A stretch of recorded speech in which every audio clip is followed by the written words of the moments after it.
Саламатсыздар ма оқушылар? Бүгін біз 5 сынып математикасының 777 есебінің біріншісін қарастырайық. Оқушыларымның сұрауы бойынша бұл есепті бірге шығарайық, иә. Бірінші не істейміз? Бізде екі жақша берілген, арасында бөлу амалы бар екен, және де көбейтілген аралас бөлшек берілген, иә. Ең бірінші не істейміз? Ең бірінші үлкен жақшамызды аламыз, яғни міне бізде үлкен жақша екі жақшадан құралған екінші жақшамыз. Соның ішіндегі жақшасын бірінші орындаймыз, бірінші амал дейміз. Карандашпен жазамыз. Міне, белгілеп қояйық, қайсысын бірінші орындайтынымыз? Бірінші амал дейміз. Так, содан кейін бұл жақшаны ашқаннан кейін екінші амал деп мынаны орындаймыз. Сосын үшінші амал деп мына екінші жақшамызды орындаймыз да. Төртінші амал бөлуді орындап, бесінші амал көбейтуді орындаймыз. Кеттік. Бірінші амал бізде мына жақшамыз, жазайық. Жақшамыз жазып аламыз. 5,11-ден 6 минус 3,5.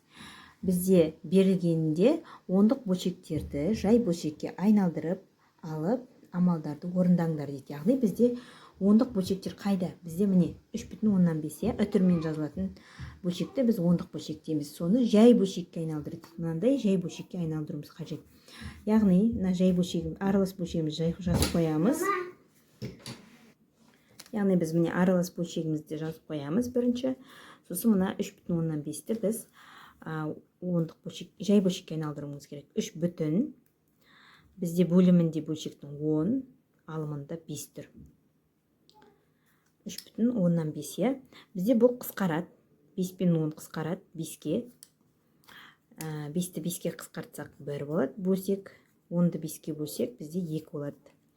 Жазамыз. 5,11-ден 6 азайтылған 3,2-ден 1.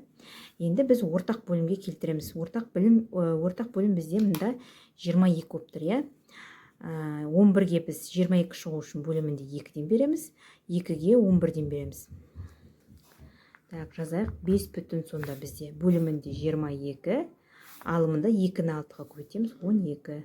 Азайтылған 3 бүтін бөлімінде 22, алымында 11. 1-ді 11-ге өтсек 11. Енді амалды орындайық. 5 бүтін мен 3 бүтініміз бізде азайтылады. 2 бүтін қалады.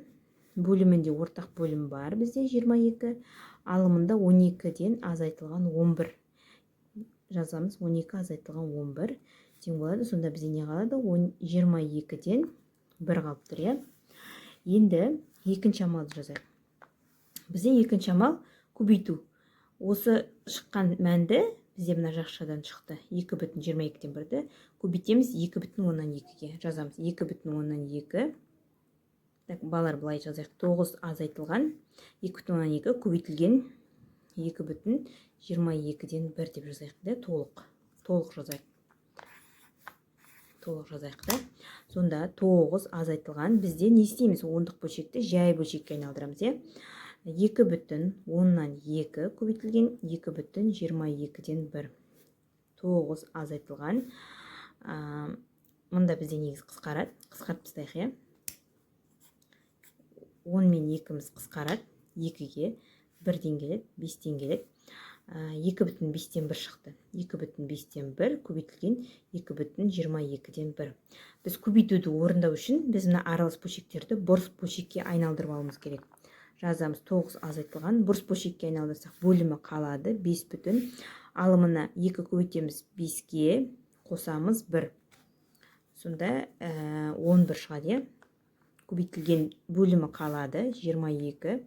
Алымына жазамыз. 2-ні 22-ге көбейтеміз 44. Оған қосамыз 1-ді. 45 болады. Так, қысқартулар орындаймыз. 11 мен 22 бізде 11-ге қысқарады. 2-ден келеді, 1-ден келеді. 5 пен 45-ті 5-ке қысқартамыз, 5-ті 5-ке бөлсек 1, 45-ті 5-ке бөлсек 9. Жазамыз. 9 азайтылған. Бөлімінде біз 2-ге 1 көбейтеміз 2. Алымында 1 көбейтілген 9 шықты, Енді 9-ды біз былай жазаламыз. 8 бүтін 2-ден 2 деп жазаламыз. Азайтылған 9-ды 2-ге бөлсек бізде аралас бөлшекке айналдыра аламыз, 4-тен келеді, 4 бүтін 2-ден 1 шығады. Енді не істейміз? Бөлімдері бізде бірдей. Бүтін саннан бүтін санды азайтамыз. 8-ден 4 азайтамыз. 4. Бөлімінде 2 қалады. 2 азайтылған 1 алымында қалады. 4 бүтін 2-ден 1 қалды сонда. Бізде мына бөлшек, мына жақшадан, бірінші орындап атқан жақшамыздан 4 бүтін 2-ден 1 шықты. Енді үшінші амал бізде не? Қарайық. Үшінші амал бізде мына бірінші жақша, бірінші жақшаны жазамыз. 6 бүтін 8-ден 1 азайтылған 1 бүтін 100-ден 75.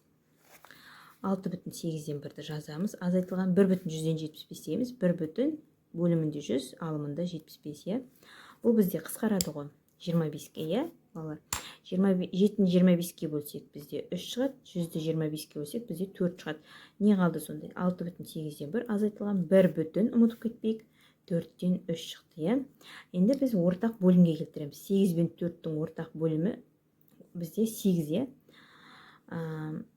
Сонда 8-ден 1-ге біз 1-ден береміз да, 4-тен 3-ке біз 2-ден береміз.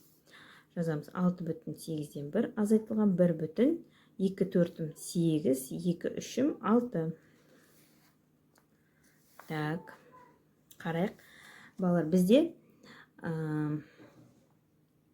алым қарайық. 1-ден 6 азайтылғанда бізде теріс сан шықты деді, 1-ден кіші болып тұр ғой. Сондықтан біз бүтіннің біреуін береміз. Яғни 8 болады да, қосамыз 1 болады, 9 болады. Сонда былай 5 бүтін 8-ден 9 қалады мұнда.